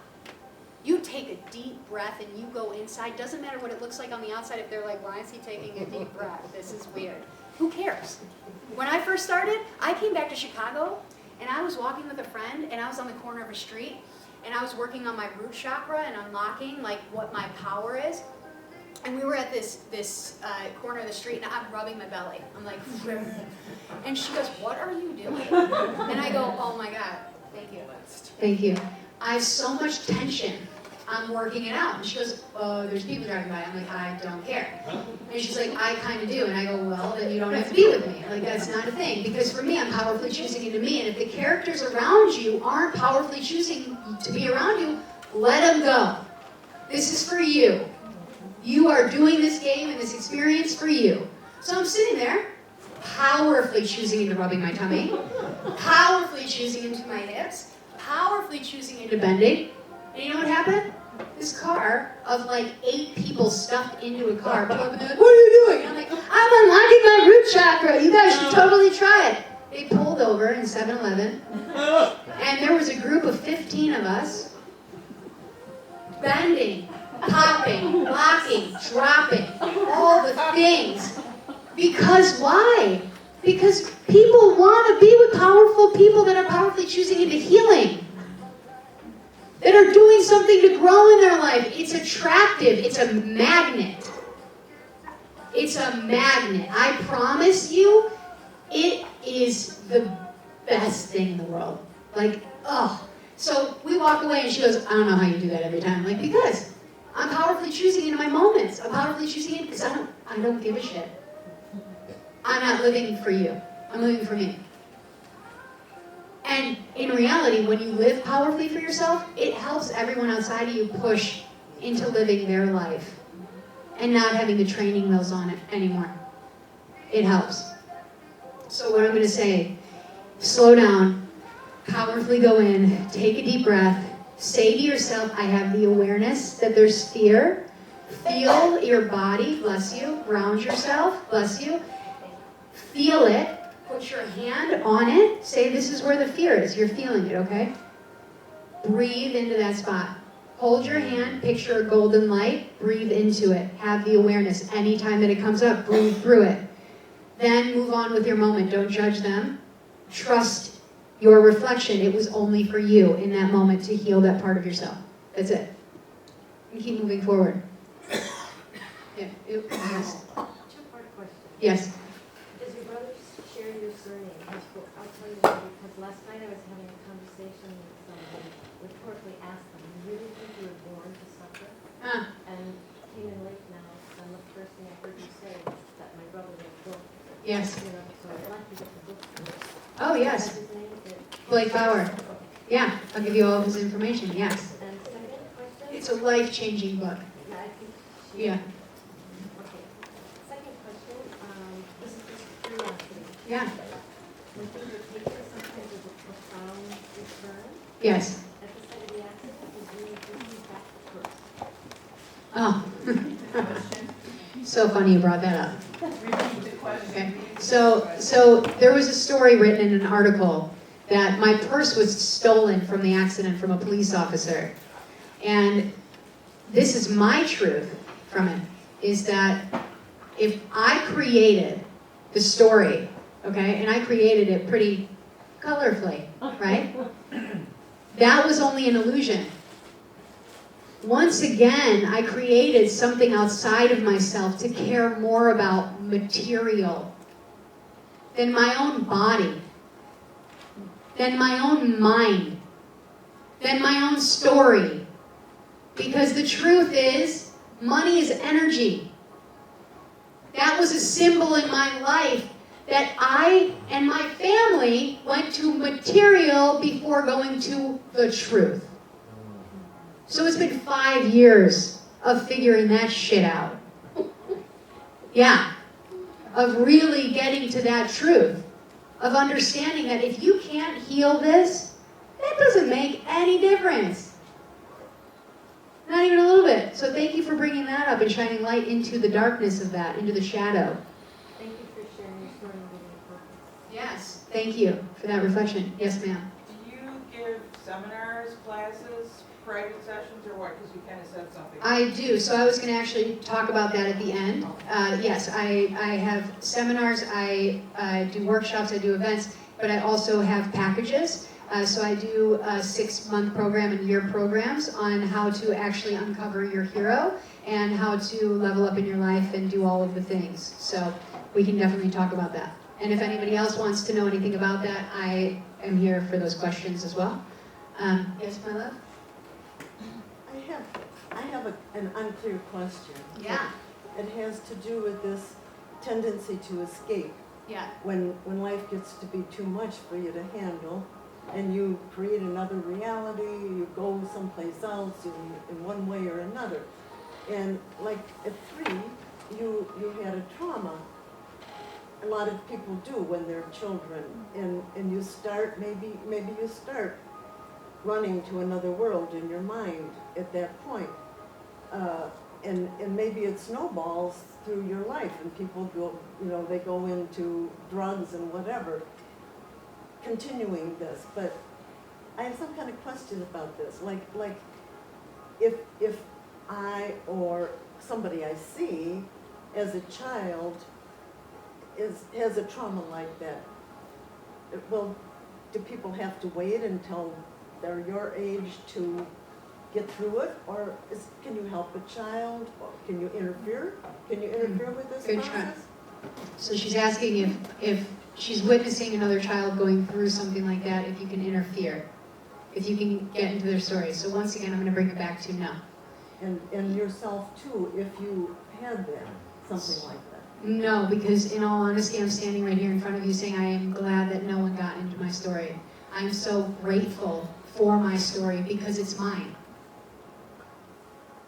No, that's a thing in this world, is that we go around and we're like, look at what's going on with this person, and you go to lunch and you're like, oh my God, Julie's dealing with all this stuff with Mark, and Mark's doing all this stuff to her, and all this, and what are you doing? You're taking on baggage that's not real. You're taking on someone else's creation. That's not yours. You cannot help them. You can't change their story. You can't do anything. The power comes within. So that's your lesson, actually.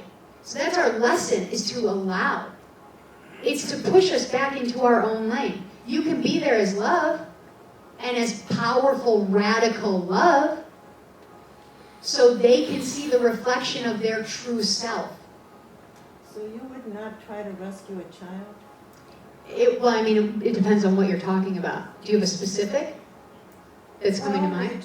We were all concerned about the children at the border being separated from their parents. And we felt called to, take up a stand and protest. And you're giving your radical love. There's vibration in that. That's radical love. You are doing in your story, you're coming from your own vibration of radical love. So that vibration will hit them the way that it's meant to hit them, to help elevate them and help shift the story. But for you to say, okay, I'm going to go in there, I'm going to grab a knife or a gun, I'm going to take it upon my shoulders and upon myself to help them, what are you going to do? What's going to happen to you? What's going to happen? What'd you say? Get arrested. You're going to do something to shift your entire story. So you have to be conscious of all your moves in the game, all your moments. The only thing that we can do is live in each moment, in our own story. Because outside of ourselves, that ends up being control. And a lot of the times we go into that because we feel we may have lost our control in our own. So if our own story was something in your childhood that was traumatic, and you began to escape, and you're an adult, you heal your child's story by what? Your child? Like your inner child? Yes. Like when you were a little kid? Yes. Are you talking about you? Yes. Okay, well, let's just get clear. How about that?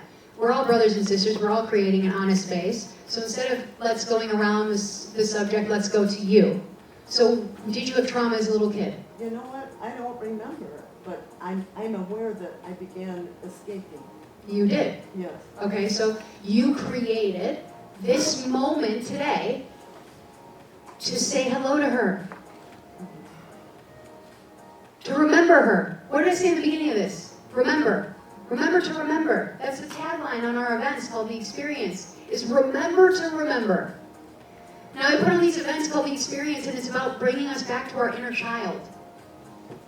Forgiving her. So what I could offer up to you are a lot of tools, and there's a lot out there to go home to our little selves in order to bring her back to you. Because this is the thing.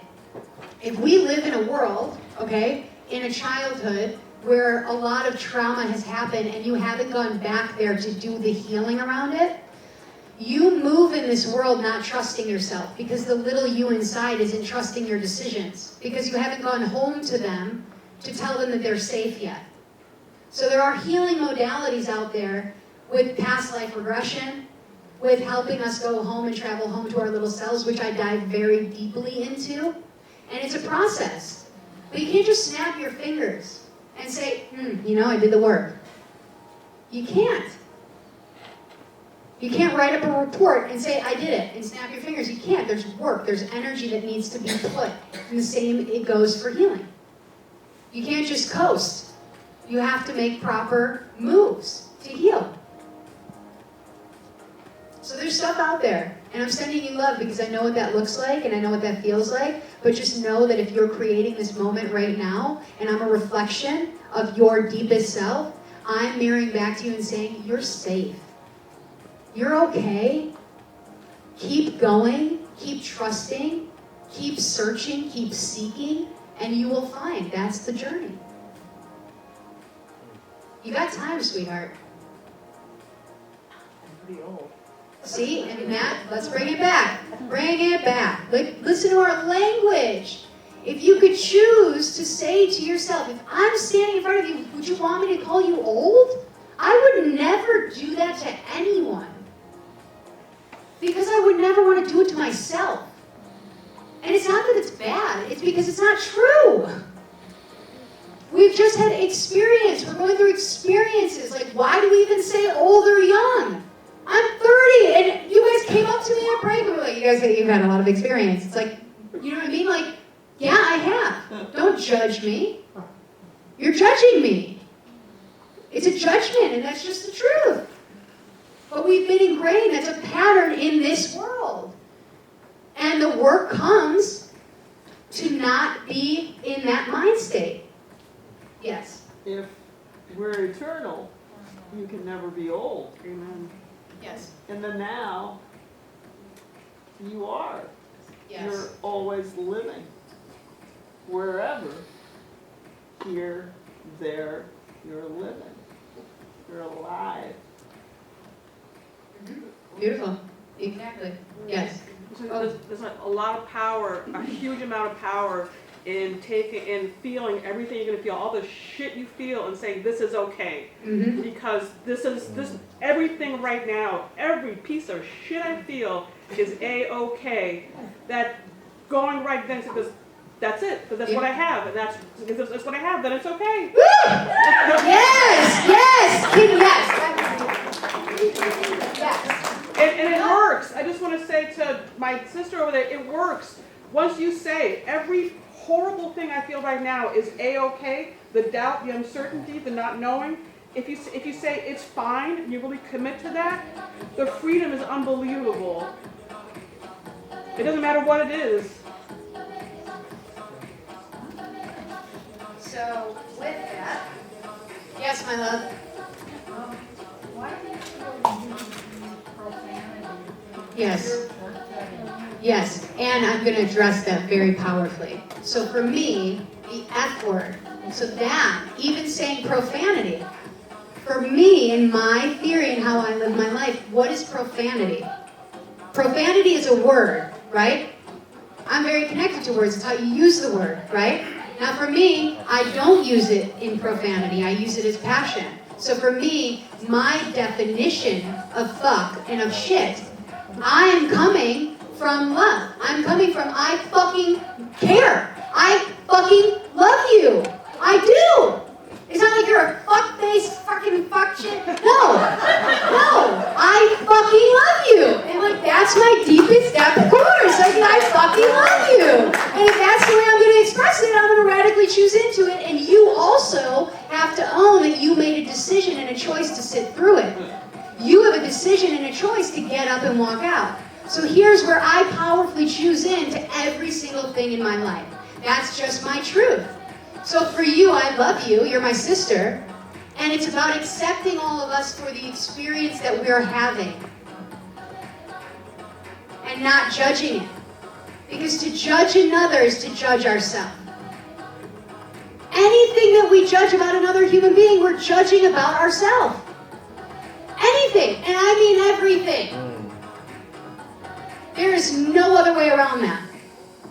So for me, it's like, all I can offer up, sister, is let it flow. I thought you were a weakling. I was a weakling.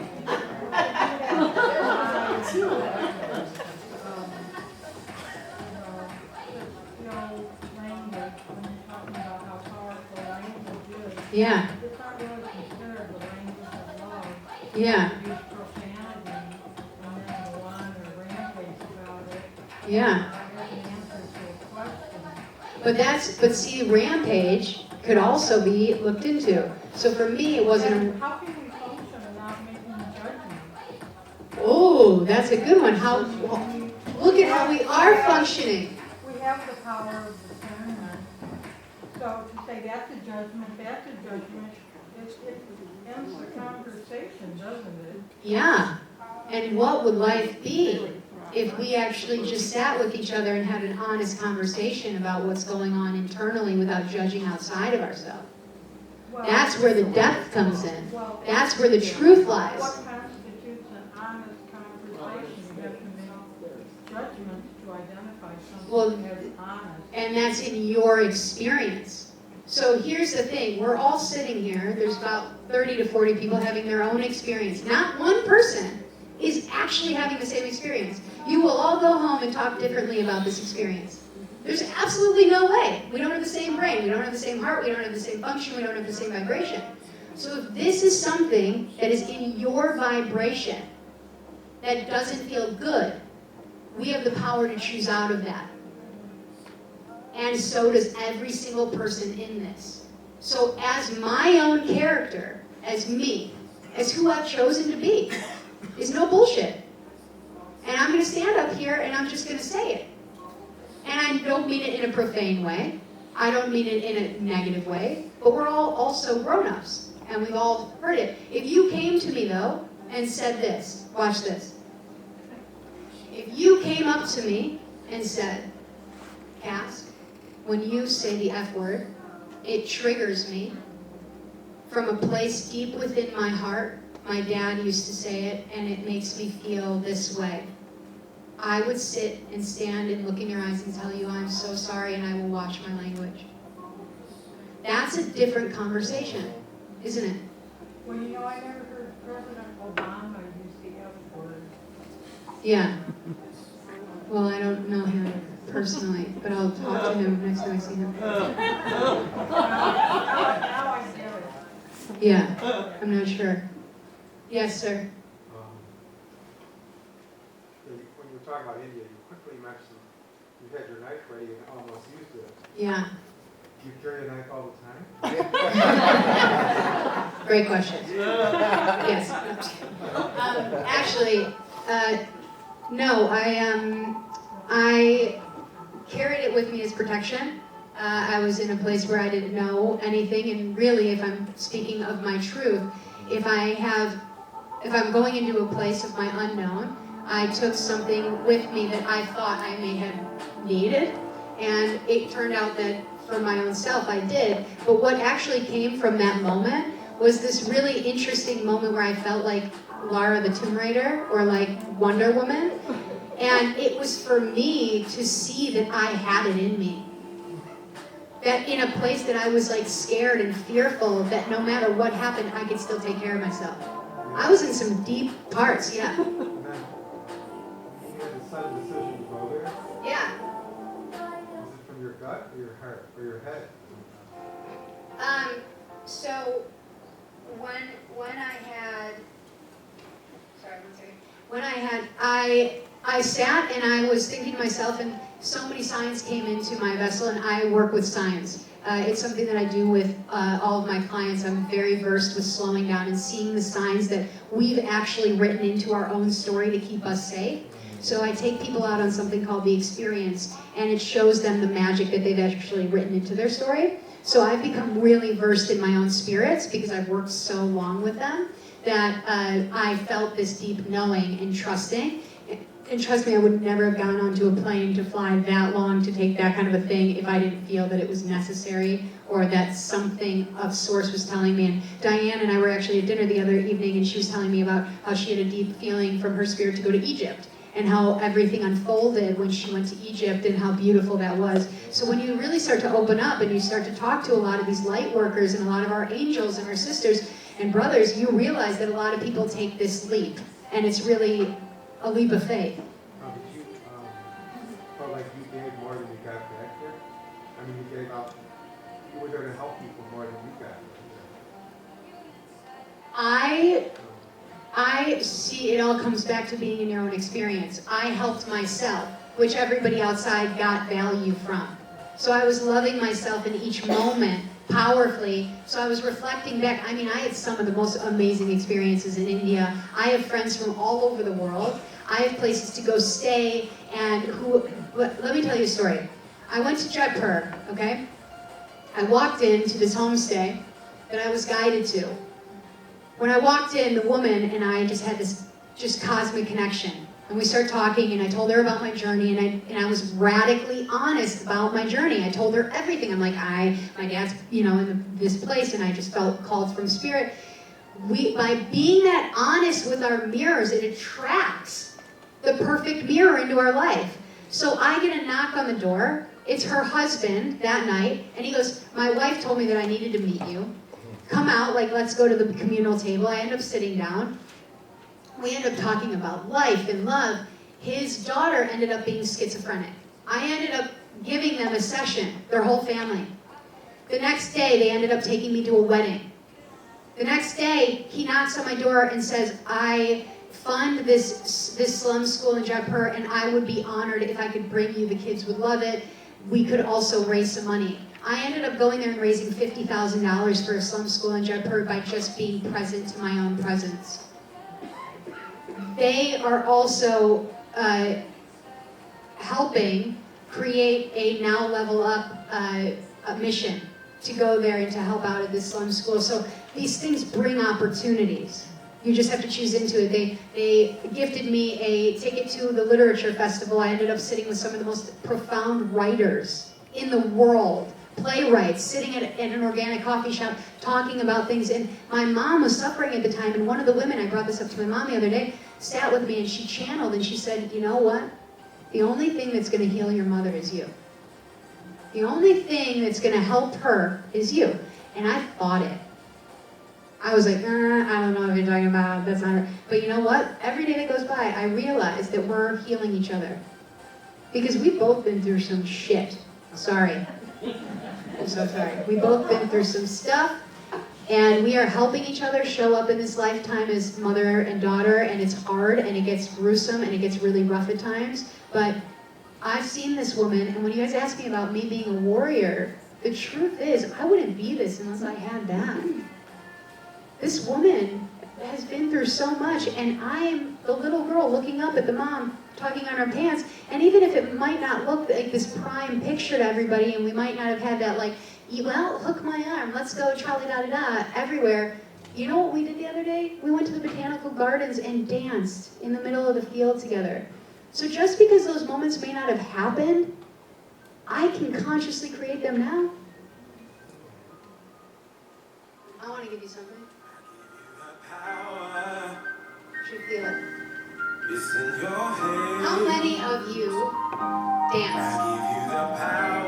How many of you haven't danced in years? Can I just invite everybody just to stand? Just stand. Stand up. Stand up. Stand up. No matter what's going on in your life, just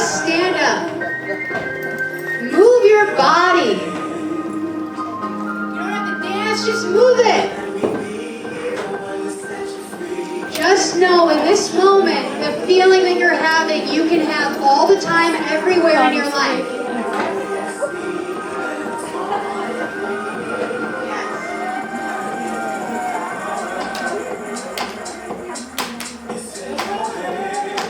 Let me grab it.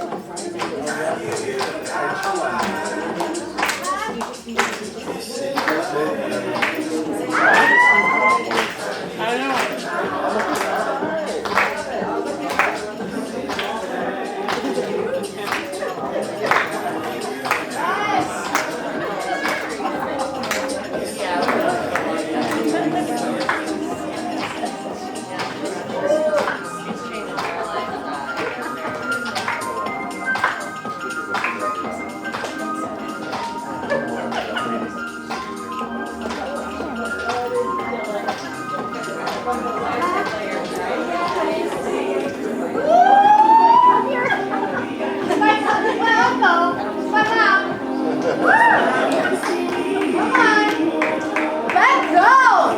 If you're gonna let go, anyone just let